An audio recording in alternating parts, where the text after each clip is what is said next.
Swayam Prabha. Digital India. Educated India.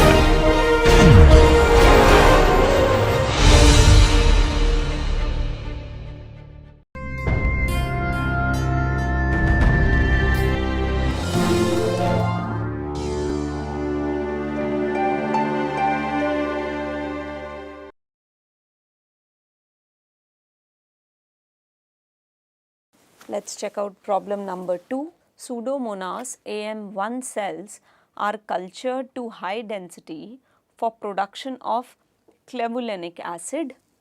The reactor used is a stirred tank that initially contains 100 liters of medium. Okay. So, we have initial volume as 100 liters. The maximum specific growth rate of the culture is 0.18 day inverse and the yield of biomass from substrate is 0.5 grams per gram. So, we have Yx by S given to us as 0.5. Let us try to list down what is given. Mu max is given to us as 0.18 day inverse and V naught is 100 liters at t is equals to 0 hour. The concentration of growth limiting substrate in the medium is 3%. So, the feed concentration is 30 grams per liter. The reactor is inoculated with 1.5 grams per liter of cells. So, it has been initially inoculated with these many cells concentration and operated in batch until the substrate is virtually exhausted. Okay. So, like in the previous problem, it has been, the batch has started with 1.5 grams per liter of X till all the S is consumed. Medium is then started after all the S is consumed, the batch is converted to fed batch, starting the feed at a flow rate of 4 liters per day. Fed batch operation is then carried out until 40 days at quasi steady state. So, when we convert the batch to fed batch, when nearly S is 0, at this point your X max, which is Yx by S into Si, this is the biomass concentration which is continued for another 40 days. Estimate the batch culture time and the final biomass concentration achieved at the batch culture period. So, this should be straightforward for you all. So, batch culture time, assuming this culture is growing at its maximum specific growth rate. So, we can determine the batch time using the expression given here. I hope you can understand how we have reached to this. So, we know that ln x by x naught is equals to e to the power of mu t, where here mu stands for mu max and t will be your batch culture time and x is nothing but Yx by S, S naught minus SF, SF is final. So, if we expand this, mu times, so because it is ln x by x naught, so this will be equal to mu times Tb. So, this has come from ln x by x naught is equals to mu t, where mu is equals to mu max and t is your Tb, which is batch time. So, if we expand this further, we will be able to determine the batch time as shown here in this equation.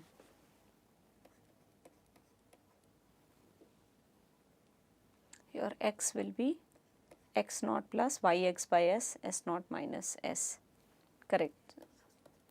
So, we know that Yx by S is equal to, for batch, S naught minus, x minus x naught divided by S naught minus SF. So, from here is the numerator. So now we can find the value of the batch time, which comes out to be 13.3 days. And if you want to determine now the biomass final concentration, it will be x is equals to x naught e to the power of mu m Tb. So we know now the value of batch time, we know mu max, and this is what has been done here. X naught is also known. So we can find now the final biomass concentration at the end of the batch. What is the final mass of the cells in the reactor after 40 days? So at the beginning of the fed batch, we know the mass of the cells would be the concentration achieved multiplied by the volume. Volume is given as 100 liters and the concentration which we achieved was 16.4 grams per liter. So at T is equals to 0, when feeding started, the initial amount of biomass was 1640. So if you remember the expression for fed batch, this is the maximum biomass concentration at which the feeding has started at quasi-steady state at a feed flow rate of F, and this is the time period of feeding, which is now 40 days. We substitute the value of F as 4 liters per day, and your feed substrate concentration is 30 grams per liter, and your Yx by S given is 0.5, where x naught is the initial amount of cells at the beginning of the fed batch, which is 1640, which we obtained from here. So our final biomass amount comes out to be 4040 grams at the end of 40 days of fed batch at pseudo steady state. Let's see the third part. It is said that the fermenter is available for 275 days per year with a downtime between runs of 24 hours. How much cell biomass is produced annually? So the total time taken to achieve this 4040 grams, which is one single fed batch process, would be the downtime plus the batch time plus the fed batch time. So if we calculate, it is 24 hours plus 13 days, 13 point something, 13.3 days plus the fed batch time is 40 days. So this is the total time for running one fed batch process and obtaining 4040 minus, if we remove actual amount of biomass which we could achieve, it will be 1.5 times the volume at this stage was 100 liters. So actually it is 4040 minus 150. See, this is what has been done. So in actual amount is 3.89 kgs, which we will be able to produce after running one fed batch process, including the downtime. So after these many days, we will be able to produce the 0.89 kgs. So annually it has been asked. So how many runs are possible? So this is one run complete for fed batch. So 5.06 runs are possible because 275 days it is operational. So let's assume 5 runs are possible with the biomass produced as 3.89 kg per run. So then the total amount of biomass which can be produced annually will be 19.7 kgs. Let's read the third problem. Lactobacillus casei is propagated under essential anaerobic conditions to provide a starter culture for manufacture of Swiss cheese. The culture produces lactic acid as a byproduct of energy metabolism. The system has the following characteristics. So they have given to us the yield coefficient of X by S, Monod saturation constant, maximum specific growth rate and the maintenance coefficient.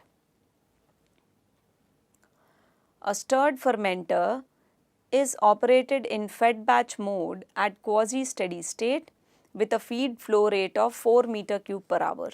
So, this is nothing but F and feed substrate concentration of 80 kg per meter cube. So, this is our SI. After 6 hours, the liquid volume is, so let us assume at T is equals to 6, the liquid volume is 40 meter cube V. What is the initial culture volume? So, if it is a constant feed flow rate system, then V is equals to V naught plus Ft, V naught. So, we need to determine the V naught. So, it will be V minus Ft. V is known to be 40 meter cube, F is 4 meter cube per hour and time is 6 hours.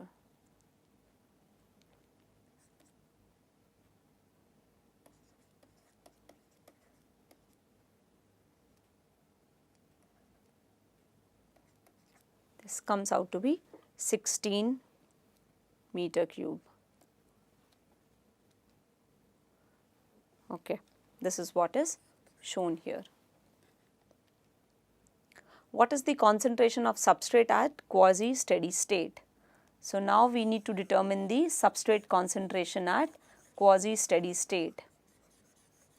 So, if you remember, the substrate concentration at quasi steady state in terms of the dilution rate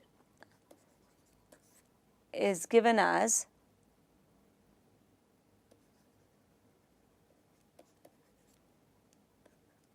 this.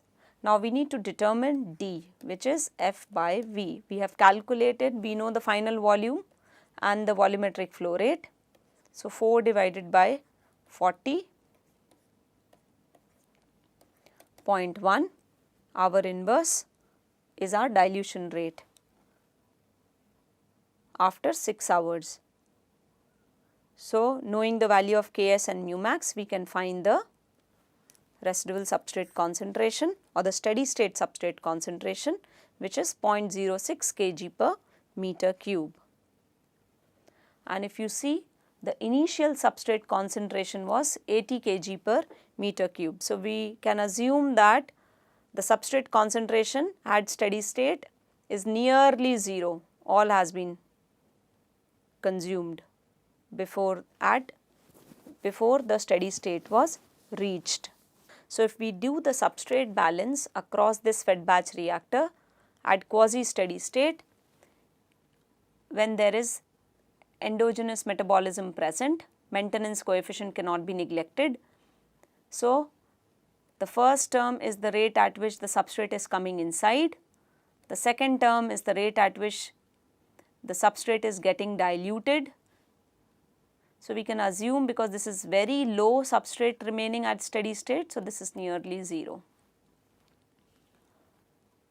And this term stands for the rate at which the substrate is getting consumed for biomass formation.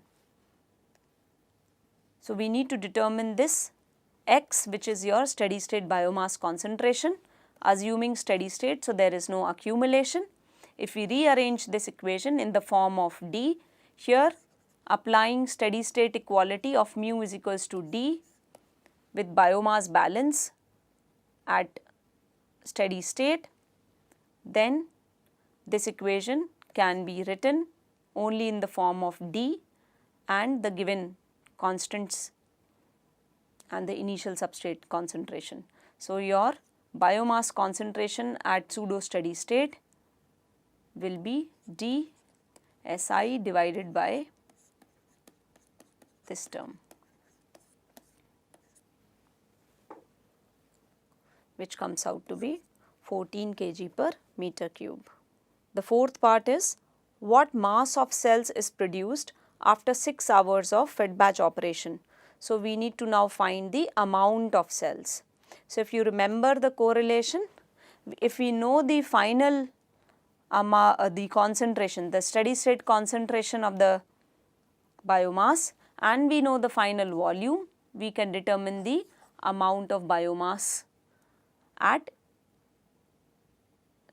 quasi steady state after 6 hours of fed batch operation.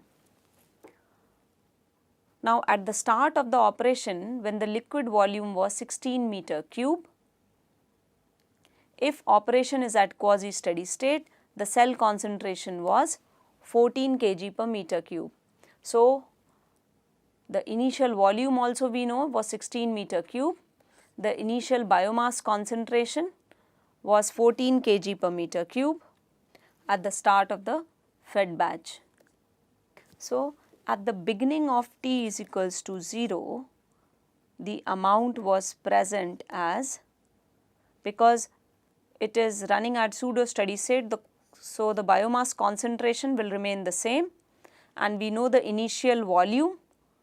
So, x naught multiplied by V naught will be the amount of, so rather than, let us use the same notation, small x stands for concentration, which remains same because it is pseudo steady state, and V naught is the volume initially, which was 16 meter cube.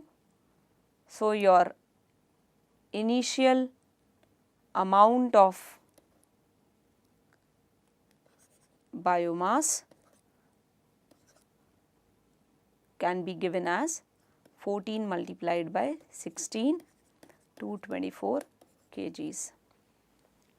So, if the question asked is how much amount of biomass could be produced, so actually from this final amount of biomass achieved, we will reduce the amount of biomass which was present at t is equals to 0 of this fed batch. So, amount of biomass which is produced at steady state run of this fed batch was for 6 hours, duration 6 hours would be 560 minus 224, 336 kgs.